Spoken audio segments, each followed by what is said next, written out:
Scarefest Radio is sponsored by Spirit Mechanics for your spiritual health and well-being. Find them on Facebook. MECHANIX.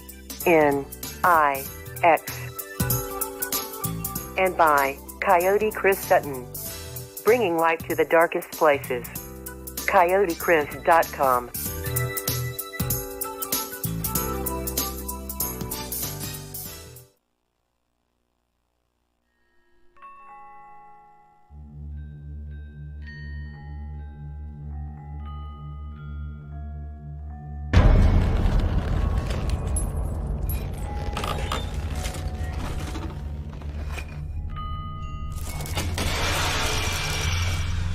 What's wrong?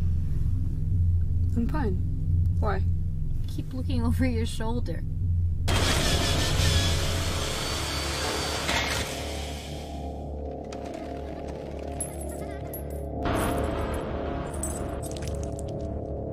What if that guy did this to your car? What guy? The clown? You really think someone slashed my tires? He knows this is your car. He saw us getting into it earlier. Hey, handsome! Cut it out. My friend wants your number. Kill you. Look, that guy was harmless. He was just some douchebag in a costume acting like a retard because it's Halloween.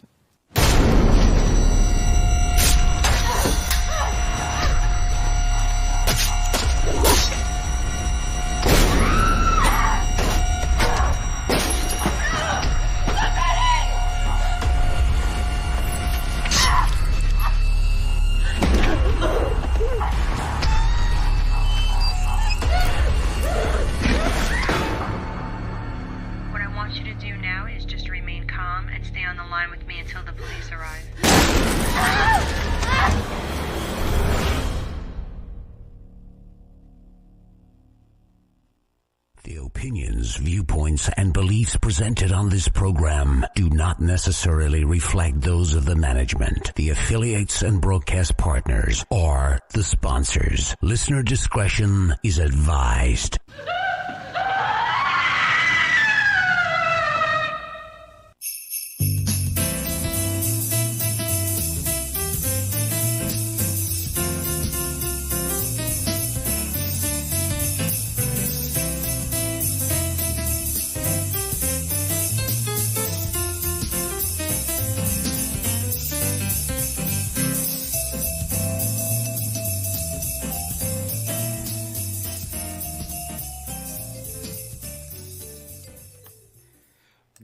Good evening, everyone, and welcome to Scarefest Radio. The original broadcast date is December 21st, 2018, and may I pause and wish everyone a very Merry Christmas.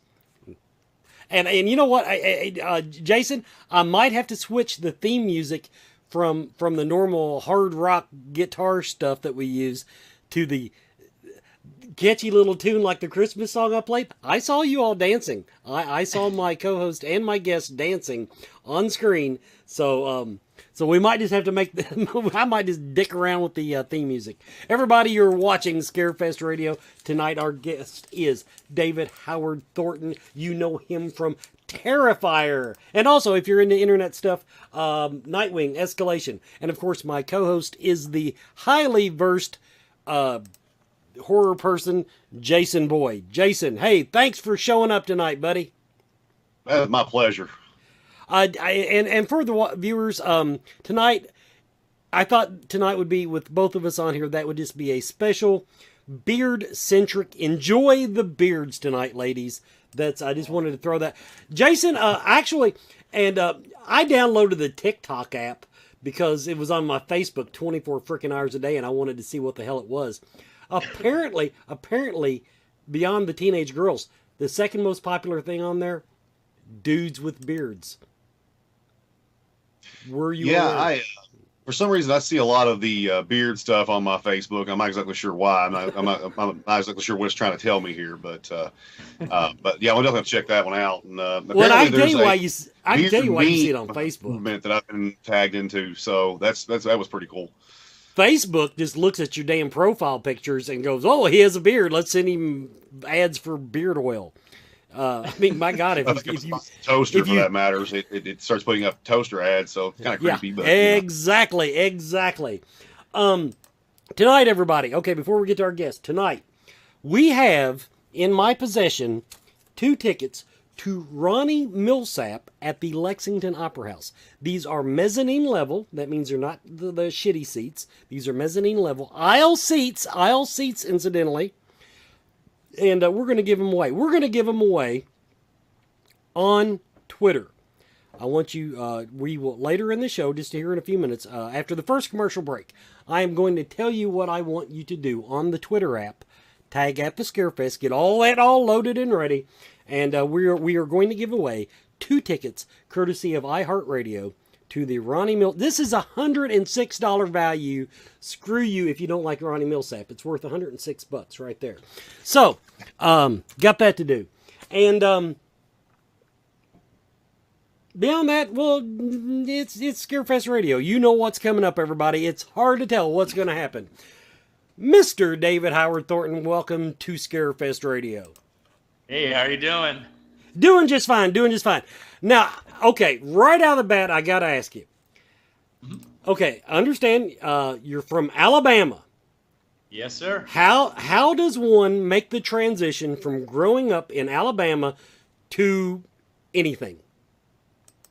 It's a little bit of a transition, I would say. Yeah, I mean, I grew up in Huntsville, which is a little bit different from a lot of the rest of the state of Alabama because it's a town of engineers and rocket scientists, and it's kind of like a big suburbia with a small city. So I had both worlds at once, I guess, in a lot of ways. But yeah, I adjusted. It took me a little while, especially when I moved here to New York. I was that guy walking down the street, waving and saying hi to everybody, and people like looking at me like I'm out of my mind. So, well, what hit me was okay. You're before Terrifier came out and before Nightwing, your main thing that everybody knew you for, because I understand you won like a podcast award. You were known for your voiceover work. Yes, and I'm thinking, okay.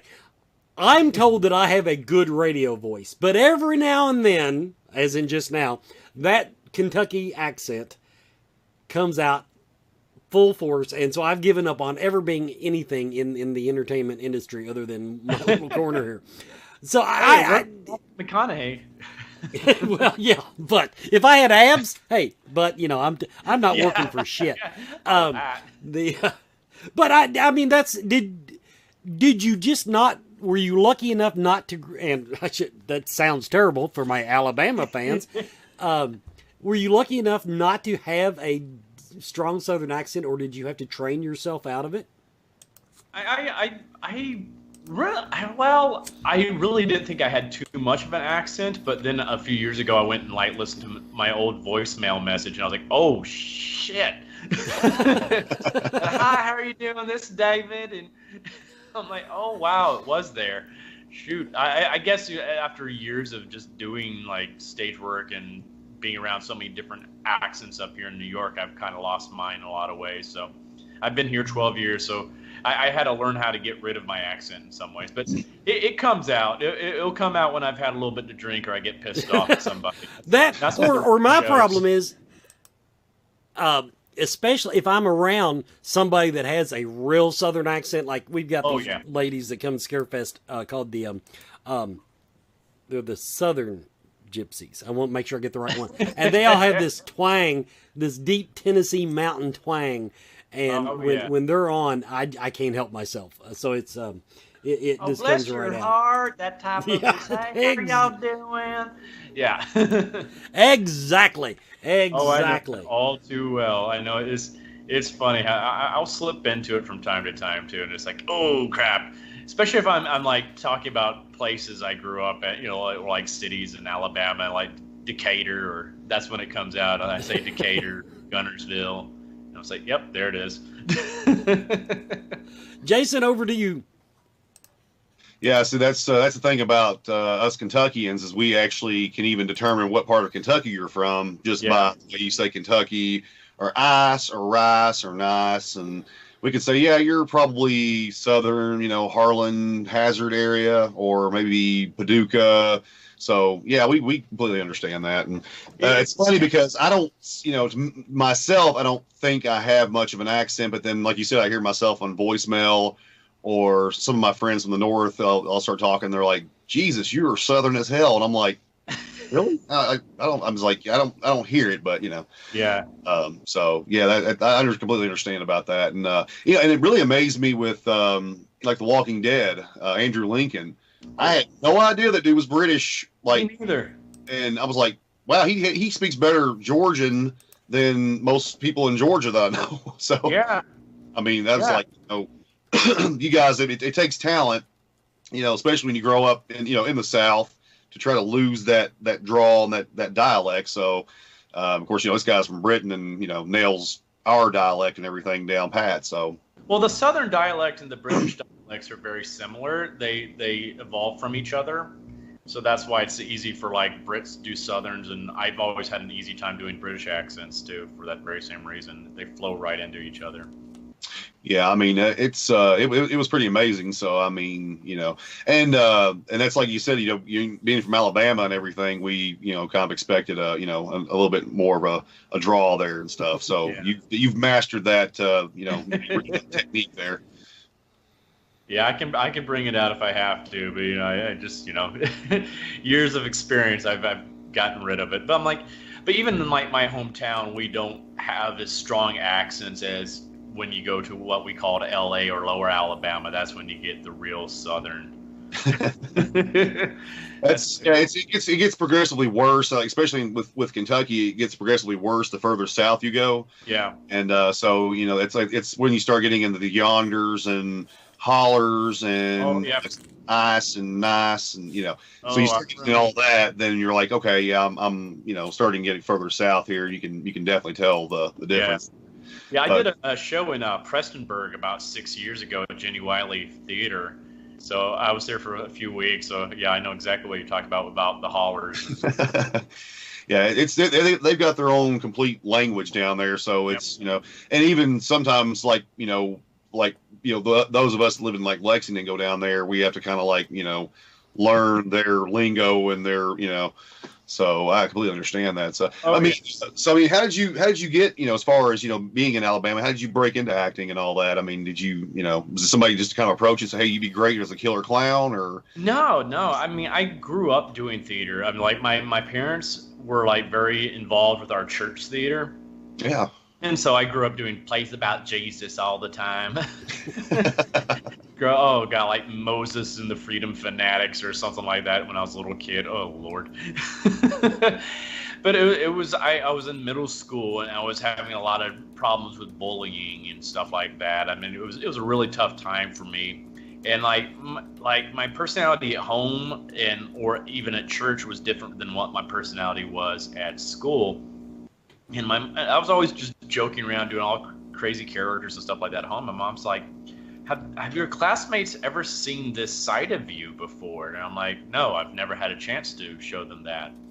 She's like, well, you need to like get involved, maybe do some theater or something like that. And so she encouraged me to start auditioning. And I my first really big role I got, I would say, was in middle school in a production of Mickey's Christmas Carol. I ended up playing Mickey Mouse / Bob Cratchit in that. Nice. And then that was just there. And then she's like, well, let's get you involved with like the community theater. So I auditioned several times and I finally got involved in the community theater. And I discovered this whole new aspect of it all that I loved, was like, instead of having people just laughing at me all the time, they were laughing with me. And that changed everything for me. And I was like, oh, this is nice. I like this. And that's where I think that just started me on my path. Did like theater all throughout high school with both, high school theater and community theater. But I went to college and I was trying to be very pragmatic because I come from a family of teachers and engineers. And I was like, okay, so acting, I would love to do that, but I want to be able to support a family and have kids and all that kind of stuff. So that's going to be hard to do with an acting career. But because I love children, I was like, well, I could become a teacher. I'll be like most of these other people in my family. I'll go into teaching, and that's what I did in college.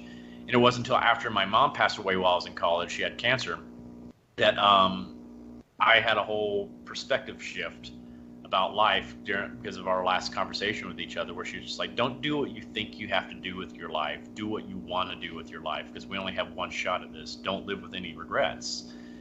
And I took that to heart, and it was like my final semester in college when I was doing my internship, and I was just kind of in a downward spiral because a lot of other things happened in my life around that time. It was like a year after my mom passed away, and I was like, I was not happy, and I had that realization. It was like, what would make me happy would be entertaining people for a living. And I talked to my dad, and I expected him to give me this long speech about, oh no, you put all this time and effort and money into this, and this is what you need to do. I mean, he's a NASA engineer, that's just how they are. And he's like, no, your mom and I always thought you needed to go into acting, but we didn't want to tell you what to do with your life. We wanted you to figure out for yourself what you want to do with your life. And I was like, oh crap, wow. I had a whole speech planned and everything, and you ruined it. But thanks. Okay. And that's what I did. I finished up my degree and spent about a year or so back in Huntsville just doing community theater and working so I could raise money for myself. And then I moved up to New York, and the rest has been history. So, I mean, so they were pretty much behind you, from the start then. So, Yeah. Because it sounds like, they already kind of had you pegged and, just kind of waiting for you to see it and figured out that was your calling. So, I mean, I'm me personally, I'm glad that they they backed you on that. And, like I said, because, from the works and things I've seen, I mean, you definitely got something going on there. So, and especially with the whole Art the Clown thing, I mean, that's kind of, that's a bit unnerving character. So I'm impressed. Yeah, I never expected that because I always did comedy. That was always my focus, was doing comedy, especially physical comedy. I did a lot of children's theater, which kids are very much into the physical comedy. And I guess that's kind of what led me into playing art, because that's what I grew up doing, was physical comedy. And I was like, oh, well, this transitions very well into the character of art. So didn't know I was like preparing myself for years. So, I mean, do you think you will actually like stick with the whole art thing, or maybe or expand into horror, or you think is that kind of a one-shot thing, or? Oh no, I'm willing to keep doing it as long as I can. I'm open to everything. To me, I just love to entertain. So it doesn't matter if it's horror, comedy, romance, whatever it is, as long as it's something that's fun and I'm entertaining people, and that's all that matters to me. Well, in my personal opinion, I think, especially with Terrifier, it breathes new life into horror. It actually gives fans some hope that there is something, that's new but old school. It has that old school vibe to it. Because me, I'm one of these crotchety old men that are like, they just don't make horror movies like they used to, and I miss the 80s, and But I watched this, I'm like, wow, I mean, this is good. I really like this. And I like this character. He's kind of cornball, but at the same time scary as hell. So, and I was like, I'm hoping that they'll approach you and be like, hey, since Art can, I don't want to spoil the movie for anybody that hasn't seen it yet, but check it out for the listeners. But I'm hoping that he'll make more appearances and can maybe create a whole series of these. And, I would love that. I for sure would. I mean, like I said, I enjoyed the hell out of the first one, so I'm hoping that they'll kind of be like, "Hey, why don't you come back and do some sequels for us?" I will keep doing them as long as I can. I love the character. He's so much fun. He's like an evil Mr. Bean. I mean, how could I not love doing that? That's kind of one way to look at it. So yeah, like I said, in Wes, like I said, of course, I'm the horror, the horror freak there. I'm the one of those horror movies, and like I said, Wes enjoyed it. So that says a lot there. Yeah, it does. Everybody, we need to jump in here and take our first commercial break. You're watching Scarefest Radio.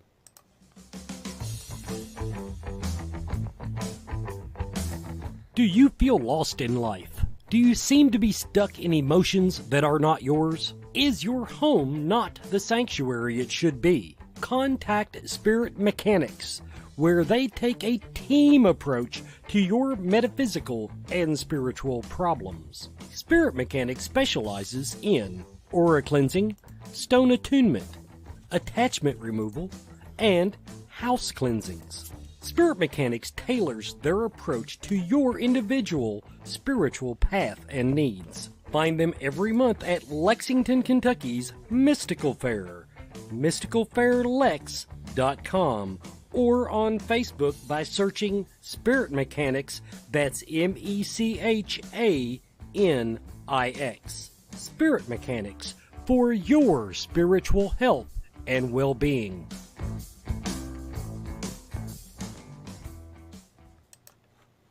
And welcome back, everyone, to Scarefest Radio. Okay, first thing, business. We're going to take care of business now. Right. An evening with Ronnie Millsap, February 28th at the Lexington Opera House. First person that will tag at the Scarefest, with Ronnie Millsap. Just say Ronnie Millsap. I'm watching the Scarefest Twitter page. First person that says, I want to see Ronnie Millsap. I like Ronnie Millsap. Who the hell is Ronnie Millsap? You will win the tickets to Ronnie Millsap, February 28th. Aisle seats, mezzanine level, and I'm watching that now. Okay, now back to our guest, Mr. David Howard Thornton. Now, Terrifier. Like I said, I was telling him before the show, not a big slasher guy usually. The show, but I gotta say, the movie was seamless. I'm gonna put it that way. Kudos to you for your part. Incidentally, creepy motherfucker. There, I never dropped the F-bomb. But the directing on it was just off the charts. I gotta say, it was just so quick moving. And to have a movie based on... Now, first of all, I think you were a mime. You weren't really a clown because you never... How in the hell... Okay, first thing I want to say, slinking around in clown shoes, very, very impressive. Yes. But the other thing is, I'm used to these silent killers, okay? Jason, that type character. But for some reason, the silent characters that I was used to was, oh, he's silent, that's so scary. When I watched you on screen, because you were so, even through that makeup, your facial expressions came through. You did so much with your mouth. It was incredible. You not speaking just made it that much creepier. I mean, that's the only way I can put it. Now, the question to follow that up is, how was it being known as a voiceover artist to do a movie, get your big break in a movie? You didn't have a damn line, buddy. No, made it easy. I didn't have to memorize anything.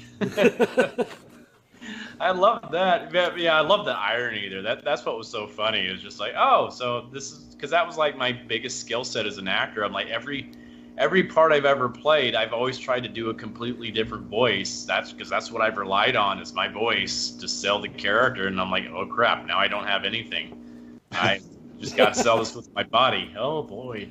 I would say you did it, and I realize you had the fake teeth for the costume.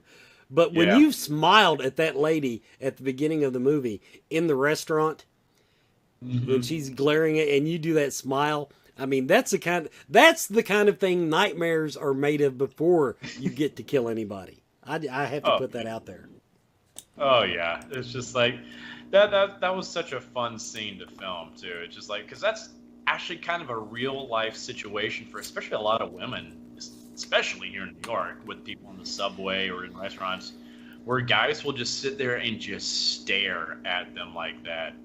So, I was like, oh, now we get to kind of put that in a horror film and play around with it. Now, I know nothing about acting. When you were laying this course, and I'm not dumb enough, did it give you nightmares? No, I realized it was a freaking movie. But, okay, now because you did feel, you were limited. You couldn't change voices and everything. You had to do everything through expression. That scene, for example, no big spoilers here, everybody, because it's at the beginning of the freaking movie. Did the director what the hell just happened? Did the director just say to you, glare at her and then smile? I mean, did you think, how goofy can I be? How flirtatious can I be? How did you position yourself to do that so perfectly? Yeah, that's basically what he said. It's just like, I want you just to glare at her and then just give her a huge smile. After a while, I'm like, okay. And then with all the other facial expressions, Damien's just like, hey, I'm just gonna let the camera roll on you for a little while. Just keep on making faces until we say cut. I think I was sitting there for about 5 minutes just making different faces, and they forgot to yell cut, and they're like, oh shit. They're like, we're sorry, we were watching the show. I was like, oh, well, I think you got enough footage now for like a few years. So that was what was fun about working with Damien, because there were times where he knew exactly what he wanted from me, down to like the facial expressions and everything. Other times he's like, you know what? Let's just see what we come up with in the moment, and we'll just play around with things, and whatever happens, happens. So it was fun having both sides of that, so we could really experiment a lot with this. Now, the only thing I will say that I was a little disappointed about in the movie, and it was actually a good scene, but it's not something you expect in a slasher movie, was when you pulled the gun, dude. When you pulled the gun, and it was stylized, it was beautiful, but when it happened, I'm like, what a cop out. I mean, he's been so creative up till now. Well, you know, I look at it this way. That's not the first time that's been done in a slasher film, and they did that especially in the Scream movies a few times. It's most notably Scream 2. But yeah, at that point, I looked at it this way: that's Art's contingency plan. He doesn't want to have to use a gun, but he also doesn't want to lose. So he's going to do whatever he has to win. So that's what he used, as his gun. And he's like, yep, well, that's my backup plan Z. And at that point, I think he was also just done with Tara, because I look at it this way: he was trying to break her mentally. Mm-hmm. And at that point, he could tell that he just could not break her. He was not going to win there. He's like, well, screw it. All right, I'm done with you. You're no longer fun. Bye. And I will agree with you, because the screw it effect came through on screen, even without voice, without anything else. The expressions and the way and the movements, the way you did it. Once again, in clown shoes, very impressive. It did bring that emotion out. Is Art, is he like a demon, or is he some kind of a otherworld entity, or I mean, can you elaborate on that, or as far as I cannot yet, because we want to explore that more in like future films. Well, because I've been researching the shit out of his character, and I've got a whole hypothesis on what he is and where he came from and everything, but and obviously I was kind of like, I'm going to get straight from the source here, but at the same time, if there's something more sinister behind here, I don't want to spoil it for anybody, but I was just kind of like, I once I get into this rabbit hole of, well, who is this guy? Where does he come from? What's he doing? Is he demonic? Is he, alien? What's going on here? So, so I'm interested to see where they take this now. That's why I'm hoping they'll make sequels and keep it. Well, we're in the process of writing the sequel right now. I think we're almost done writing it. So, I mean, I at this point, I do know who and what Art is. And I think there's some clues here or there. I mean, you can definitely tell by the end of the movie that there's something else going on. So, yeah. But we want to definitely explore some of that. I've had fun reading like a lot of the conspiracy theories and everything about who or what he is. So that's been a lot of fun for me. And I hope in a way that we don't just reveal it all at once, that we just have like a trickle, like a little slow trickle here or there, little clues here or there, because I think that's part of the fun for the audience as well, is to, the mystery of who or what he is. It's kind of like the Joker. We still don't know who the Joker actually is after 70 plus years of Batman. Yeah, that's kind of where I was at with it. I'm kind of, like I said, I've got my own fan conspiracy theories going on here, and I'm branching out and looking at this and looking at that. So, and that's kind of was like, that's kind of the burning question. Of course, a lot of the Facebook groups. I'm a member of a ton of horror groups on there. So yeah, we've got all types of we're breaking you down, trying to figure out what is Art, what's the story, where does he come from, and I love it. Yeah, so that's and that's where I'm excited about the sequels, and then the fact that you guys are actually working on the trickle effect's fantastic. I mean, that's going to really keep us in suspense. Yeah. I mean, that's of course it's going to drive me nuts because I'm still going to try to figure out everything, but that's the whole point. Drive me nuts. So exactly. I mean, look, you didn't know who Freddy Krueger really was until like the fifth movie, anyway. You didn't get his full backstory. And that's true. I mean, because there's a lot of, Jason, we don't really know. I mean, I know that there's a fan film being made with that's supposed to introduce his father. Because you never really heard anything about Jason's father, film. So, of course, I like the, like the different type of universes and things that when they have these characters, like, I'm sure you've read the comics, the Freddy versus Jason versus Ash comics, and how they tie Marvel Zombies into the Evil Dead's, universe, and so, and who knows, maybe we'll have a Art versus Freddy versus Jason versus Ash or something at some point. I mean, that would be the epic battle of the century, I think. So I would buy the comic. I mean, in my head, I know it's not. Of course, this is not true, but in my head, I like to think of Art as like the bastard son of Freddy Krueger. Anyway, so. It's like a Freddy Krueger and Harper Marx. That's going to be another pin in our bulletin of possible conspiracy theories here. So, I mean, it's not true, but I mean, it's just it's fun for me to think. It's like, yeah, Freddy's my dad. I do need to jump in here. We have a winner. That was about as quick as anybody's won anything from me forever. MJS Snyder. MJ-AKF supporter. You are tonight's winner. I will get with you on Twitter via the Scarefest account and get your address, and we will mail these tickets to you in the coming week. Got plenty of time, though, because it's February 28th. So we got 2 tickets giveaway, and I just want to thank you for playing our online game. That was so easy. Now, real quick, Jason threw out the thing, fan film. Now, you also were part of Nightwing Escalation, played the Joker. Yes. First question is, okay, I'm noticing you're playing a lot of parts with white makeup. Yeah, the funny thing was I got cast both as Joker and as Art basically in the same week as well. So that was 2 killer clowns in white face in the same. Yeah, so is that hard on the ego, or do you just take the check and run? Of course, I realize that. I just take the check and go with it. I'm like, especially Joker. I'm like, he's like my favorite villain of all time. I'm like, that's a dream role for me. He's just such a fun character. I mean, he's just so evil. It's just I love those types. I love like funny villains that are scary at the same time. Now I didn't get I haven't watched a lot of it. I watched a few of the episodes you were on. I thought you had a very classical take on the Joker. I appreciated that, being way too old for this job. But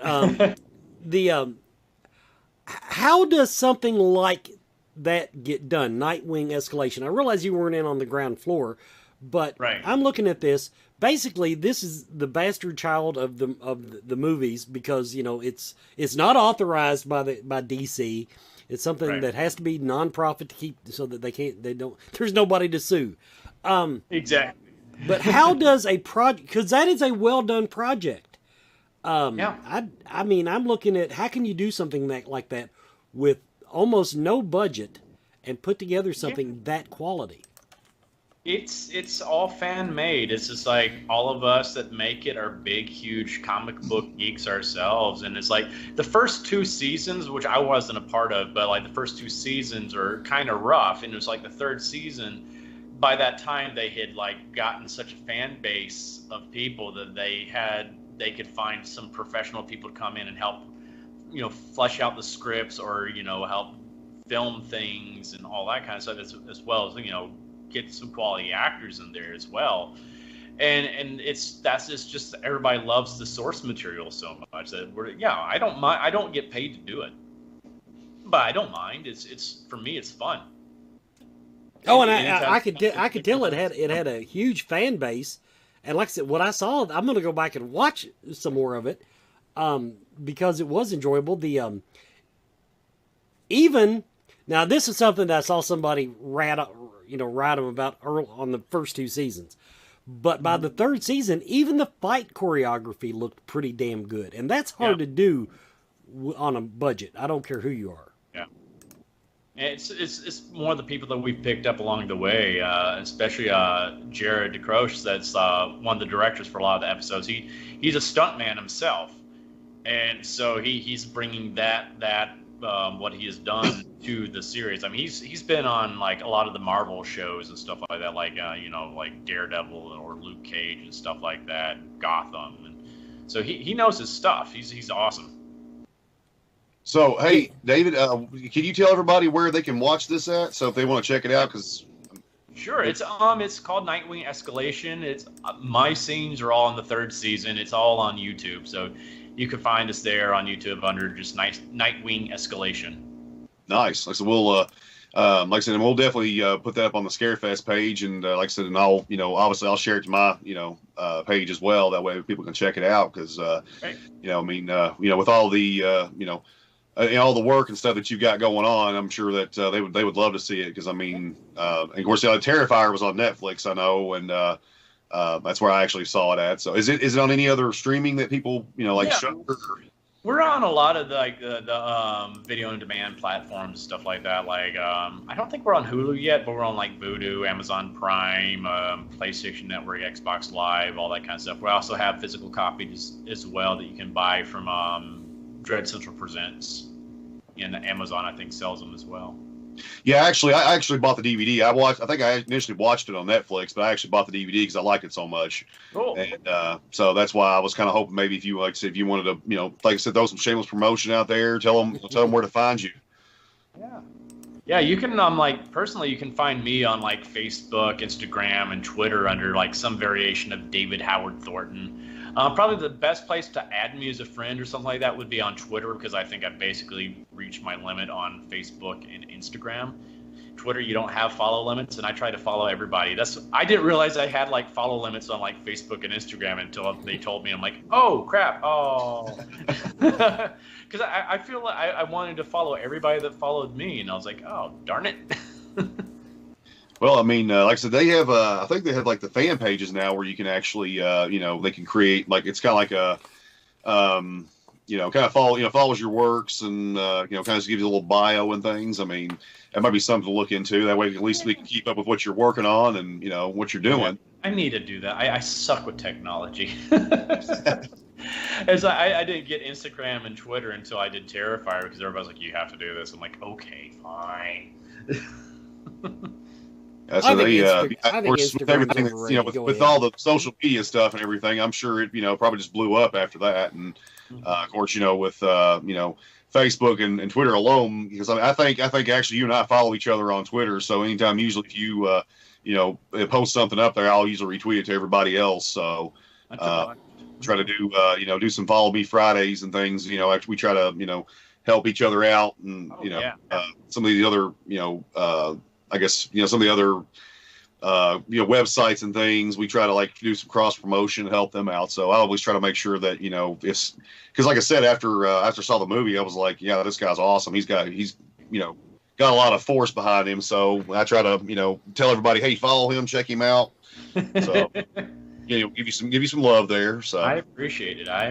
It's just like, I'm still trying to figure out all that stuff too. It's just like I said, I'm like an 80-year-old man when it comes to technology. I'm like, what do I do here? I don't know. I want my nap.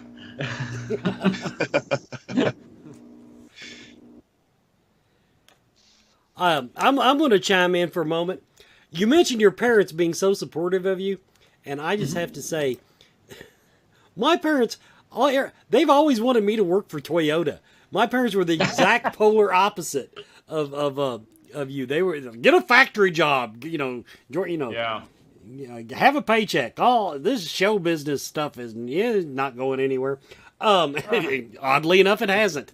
But now on Terrifier, I do have to interject this. Now realize you are not. Okay, once again, I know you actors don't get nightmares, but the hacksaw scene. I want to tell you, first of all, my wife had to leave the room When that came up, she said, "Nope, I'm done." That's it. She walked out. I guess I'm going to ask just a stupid fanboy question. How weird was that to do in real time? It was very strange, but that was like the most serious night we ever had on set, because that was a very dangerous thing we were doing with Catherine, because the human body is not supposed to hang upside down, so we would only let her hang upside down for like 30 seconds at a time. So we had like a brief period of time to film, and then we'd have to swing her back up, then swing her back down, film, swing her back up. It was very difficult to shoot that night. Plus, it was 20 degrees, I think, that night, and we had no heat in that room. So, I mean, I know I was freezing cold, and I know she was much colder than I was. I would say she would have to be, from the parts that I saw. Yeah. Yeah. No spoilers, people, but she was cold. Yeah. My whole mindset right there on that night was just getting that scene done for her sake. So because I did not want her to be nearly as uncomfortable as she was, and I wanted to get it over as quickly as possible for her. But, watching that scene, I'm like, oh my God. Oh my God. Wow. Like I said, there are a few things that will make me want to avert my eyes. But I have to say, that scene, that was intense. So anybody, if you have not watched this movie yet, it's on Netflix right now. And I'm going to tell you, if you are I can't imagine being a horror slasher fan and not having watched this movie yet. Because as Jason brought out at the beginning of his segment, this is back to the old drive-in movie type slasher movie, where it is just wall-to-wall terrifying, oddly enough.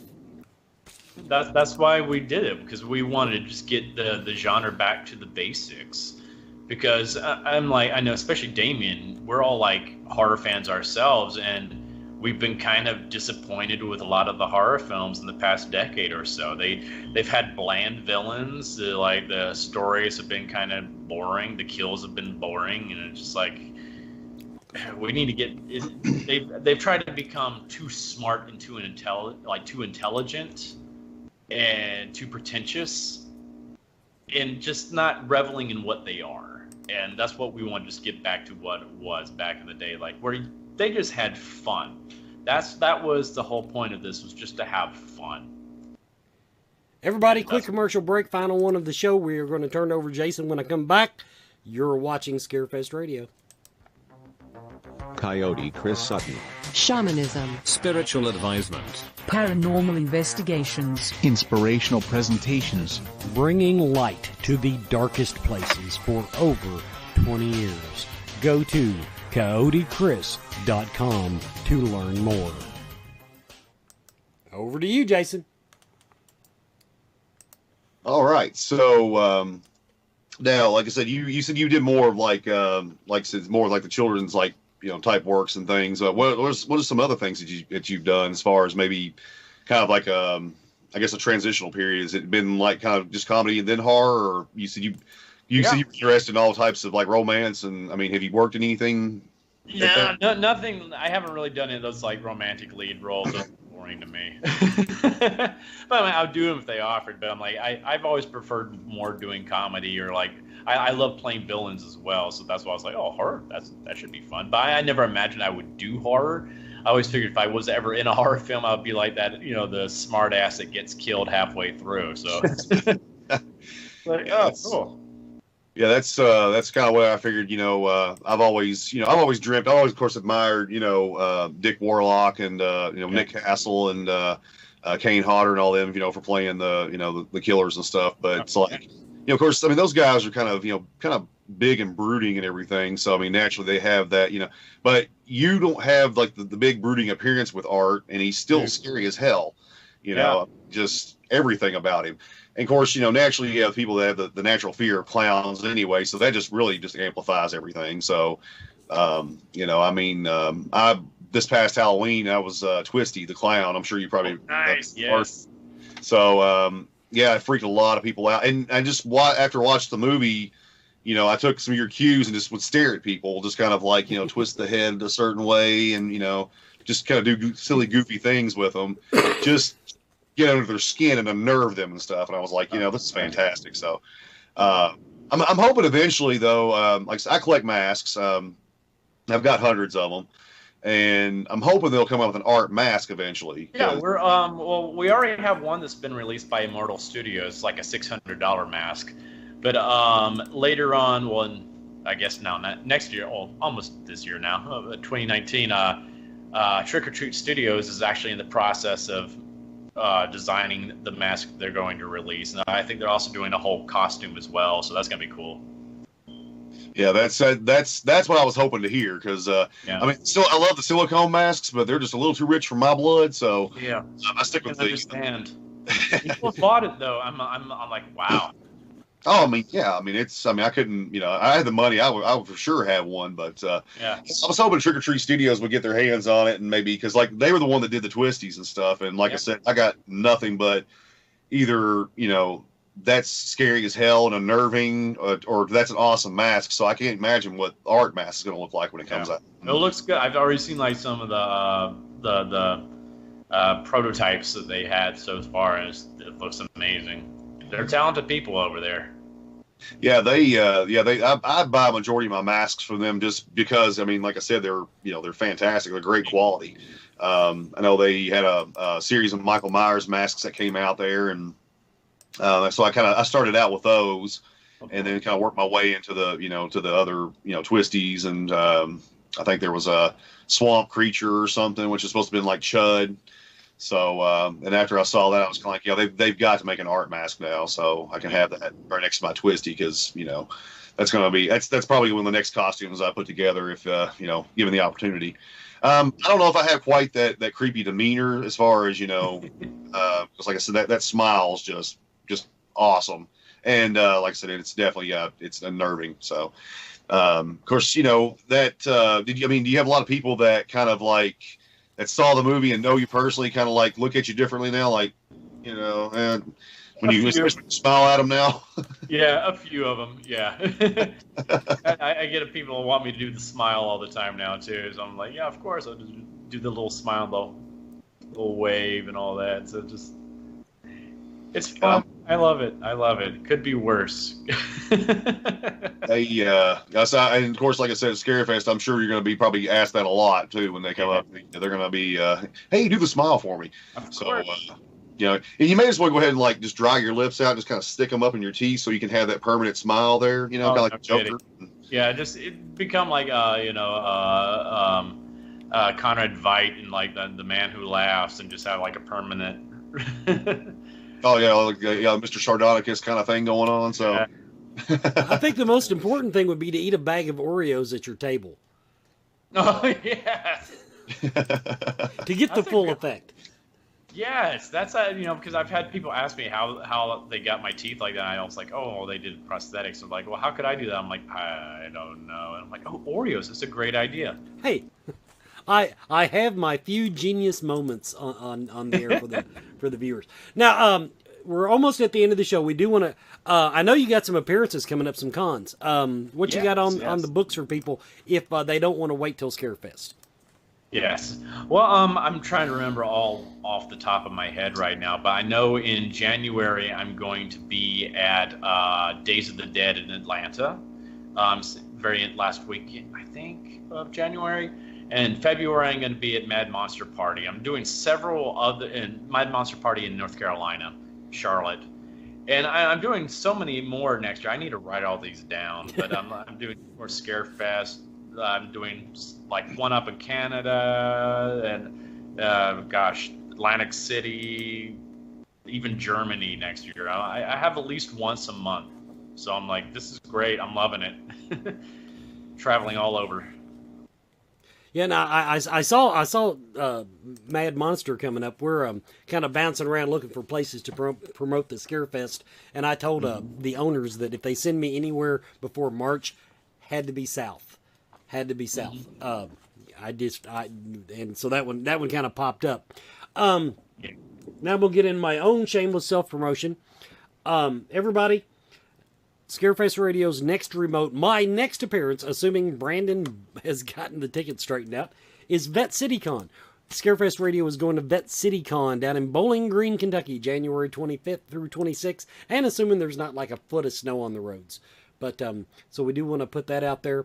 Vet City Con, we are planning on going there. And some people ask me, by the way, about Days of the Dead Louisville coming up. Originally, I had said, yeah, probably, but then I got to thinking that's the same weekend as Michigan Paracon, and we were kind of wanting to go to Michigan for whatever reason, so that's kind of up in the air, people, as far as, well, but that's August, that's way away. Also, a little public service announcement today on Facebook.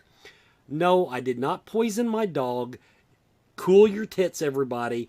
I wiped my fingers after eating chocolate on my pants, and he licked my pants. I'm sure there was not enough of the horrible, horrible chemical on my fingers to hurt my dog. So everybody just cool your tits there. I'm sure that he is quite safe. David, it's been a lot of fun. This is one of those nights I wish I'd planned for 2 hours because I've really enjoyed talking to you. So fast. It's all the crap that I fill the beginning of the show with, just in case you're a dry fart, you know. But never works out that way. Jason, any final questions? I mean, it's been an absolute pleasure. Like I said, I look forward to meeting you at Scarefest, and like I said, we'll show you. We'll show you around. We'll get you some bourbon if you drink bourbon, or definitely show you some hospitality when you come down. We got some fantastic food. We got a lot of different food vendors and things down there. So pretty much anything you want. Like I said, we'll make sure you get taken care of when you come see us. Sounds great. I look forward to it. Yes, I'll show you the party scene, the Scarefest party scene, which incidentally, I've been going all the years. I still haven't got the hang of. I do all my crap on the first night, the launch party, and then the VIP party is Friday night. And the VIP party, which never starts rocking until Wesley leaves. I think it's actually a conspiracy. But my ass gets tired and goes to bed, and then they say, "Oh, Tiffany Shepard was taking her clothes off in the..." But we do have a lot of fun. We are definitely looking forward to having you and introducing you. Of course, you're from Alabama. Kentucky hospitality will just be, that's another hospitality thing. Exactly. It's the whole Southern hospitality. So everybody, I want to thank you for watching Scarefest Radio. And you wave and say hi, you'll actually get a reply back. Yes, yes. It's true. We will look like you have two heads, or or you're a killer clown or something. So yeah. On that note, quick question. In Alabama, when you all drive around, do you do the little finger flip off the steering wheel and wave at everybody? Oh, of course. Okay, cool. Oh yeah. It's like, you don't even have to know the person. You just wave. Yeah. It's just automatic. When you pass somebody, if it's a little hand goes up on the steering wheel. Welcome to the South, everyone. This has been Scarefest Radio. I think we've had a lot of fun tonight. Hey, next week, everybody, the annual semi-drunken, because some of the people that's going to be on with us say they're not drinking. But anyway, I will be drunk. The holiday party Scarefest episode when you don't know what's going to freaking happen. And for the first time, it's going to be on video. And the second time, first time ever, we're going to try to get all of the co-hosts on screen at one time. It'd be like a big Brady Bunch thing for you to watch. But so we'll see how that goes. But it's the end of the year, everybody. Merry Christmas, Happy New Year, and next year, more great stuff kicking off the year for Scarefest Radio.